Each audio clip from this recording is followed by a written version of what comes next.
आयुर्वेदिक चूरन, पेट सफा तो हर रोग दफा। दिल्ली में आपकी पूंजी आपका अधिकार कैंप की शुरुआत की अमृता गुप्ता और पंकज चौधरी ने की शुरुआत। गरीब परिवारों को मिली अनक्लेम्ड राशि की राहत।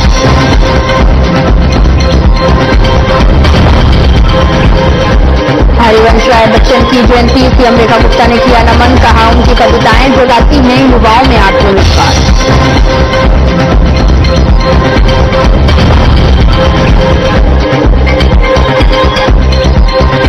दिल्ली के वैष्णो माता मंदिर में चोरी का खुलासा। पुलिस ने 7 दिन चोर को किया गिरफ्तार। आरोपी को चोरी के 2,370 रुपये बरामद।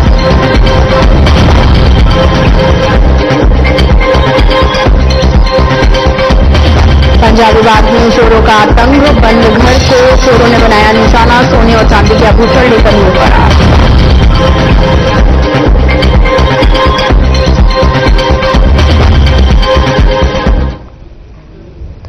नमस्कार, मैं हूं आपके साथ अंकिता पाल। बुलेटिन की शुरुआत करते हैं। शालीमार बाग बीजेपी प्रत्याशी अनीता जैन के रोड शो में भारी उत्साह। पिछले 8 महीनों में विकास कार्यों की गति और विस्तार जनता ने महसूस किया है।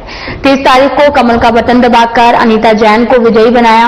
सांसद प्रवीण खंडेवाल और स्थानीय बीजेपी पदाधिकारी उपस्थित रहे हैं।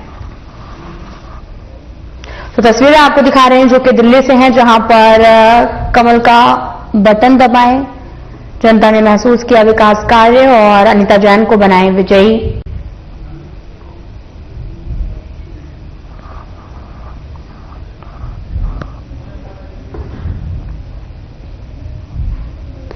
तो वहीं वार्ड नंबर 65 अशोक विहार में बीजेपी प्रत्याशी वीना असीजा के समर्थन में एक विशाल रोड शो का आयोजन किया गया, जिसमें क्षेत्रवासियों ने गर्मजोशी और आत्मीयता के साथ में हिस्सा लिया।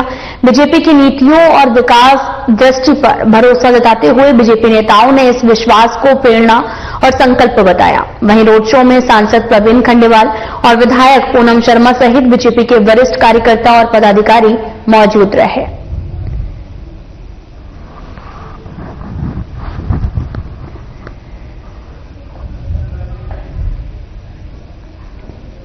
दिल्ली के डॉक्टर अंबेडकर इंटरनेशनल सेंटर में मुख्यमंत्री रेखा गुप्ता ने केंद्रीय राज्य मंत्री पंकज चौधरी के साथ आपकी पूंजी आपका अधिकार मेगा कैंप की शुरुआत की। इस अभियान का उद्देश्य मध्य वर्ग और गरीब परिवारों को सालों से अनक्लेम्ड पड़ी हुई उनकी राशि तक पहुंचाना है, जो कभी उनकी मेहनत की कमाई थी। प्रधानमंत्री नरेंद्र मोदी और केंद्रीय वित्त मंत्री निर्मला सीतारमण के नेतृत्व में यह पहल पारदर्शी और सुरक्षित तरीके से अनक्लेम्ड पूंजी को लोगों तक पहुंचाने के लिए बनाई गई। दिल्ली के हर जिले में आयोजित इस शिविर में विशेष हेल्प डेस्क स्थापित किए गए हैं, जहां लोग डिजिटल माध्यम से अपनी अनक्लेम्ड राशि की जानकारी प्राप्त कर सकते हैं।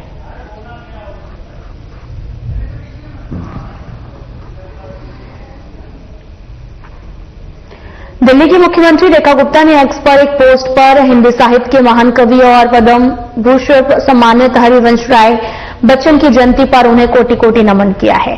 साथ ही रेखा गुप्ता ने आगे लिखा कि उनकी अमर पंक्तियां जैसे कि मधुशाला और दो चट्टानें न केवल हिंदी साहित्य को नई दिशा और ऊंचाई प्रदान करती हैं, बल्कि ये पीढ़ियों को ये भी विश्वास में दिलाती हैं कि हर चुनौती के बाद उजाला प्रतीक्षा करता है।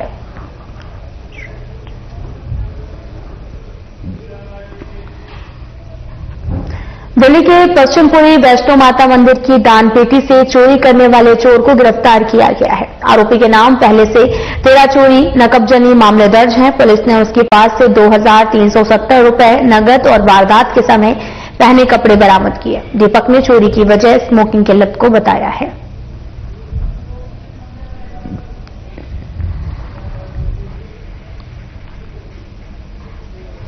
थाना पंजाबी बाग इलाके के पश्चिमपुरी पॉकेट 3 में एक घर में चोरों ने चोरी की वारदात को अंजाम दिया।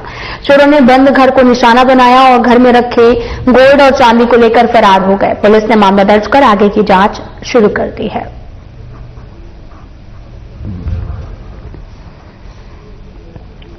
द्वारका में पहली बार आयोजित हुई भव्य साड़ी मैराथन में उत्साह और ऊर्जा का अद्वितीय माहौल बनाया है। कार्यक्रम का उद्देश्य महिलाओं में बढ़ते कैंसर के खतरे पर जागरूकता फैलाना और प्रधानमंत्री मोदी के फिट इंडिया अभियान को बढ़ावा देना था।